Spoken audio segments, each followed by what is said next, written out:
2022. There was a lot to talk about.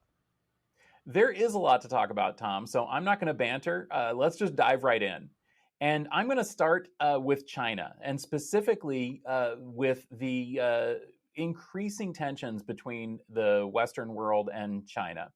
So as we mentioned last week, there's been a ton of news about tech and China in 2022, both dealing with the tech industry in the country as they look to reduce their dependence on China, as well as increasing nationalization and growth of assets within China and distribution of production outside. And we're going to get to some of those in a little bit later, but first let's look back at the state of the news. So back in January, we talked about the fact that Intel announced a brand new mega fab here in Ohio. You might not know it, but Tech Field Days headquarters are in Ohio. And so Intel is going to be building a massive new fab with their leading process nodes down near Columbus, Ohio. This was a big story, and it remains a big story. In fact, they broke ground on it. They have actually made some serious progress on that fab. So we'll talk about Intel in a little bit more detail later. But I think it's important to understand that all of these stories are related to the situation in China.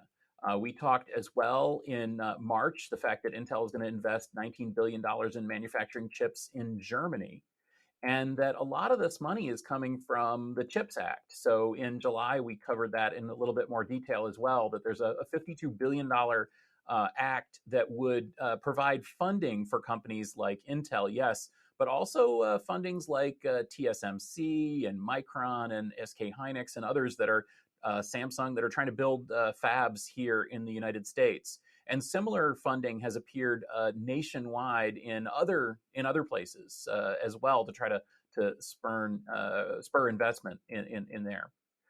We talked in July as well about the fact that SK Hynix is another company that's trying to access those CHIPS Act funding in order to build a packaging factory in the United States, which is actually a very important aspect of overall chip design.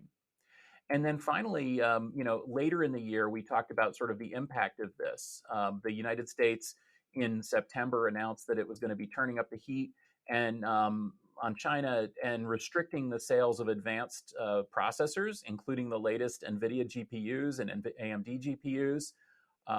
This was a serious concern as well, because frankly, after that, later in September and actually into here this month, November, December, we've been seeing that there's actually been some acceleration of these restrictions to the point that just we talked about last week, the companies in Japan and in the Netherlands that are critical to making advanced semiconductors are also going to be getting on board and restricting their access, China's access to their products as well. So this is a huge deal. It's caused a lot of concern. Like I said as well, it's spurring the growth of new fabs in different places. Micron is going to be building a huge fab in New York, it looks like. We talked about that in September.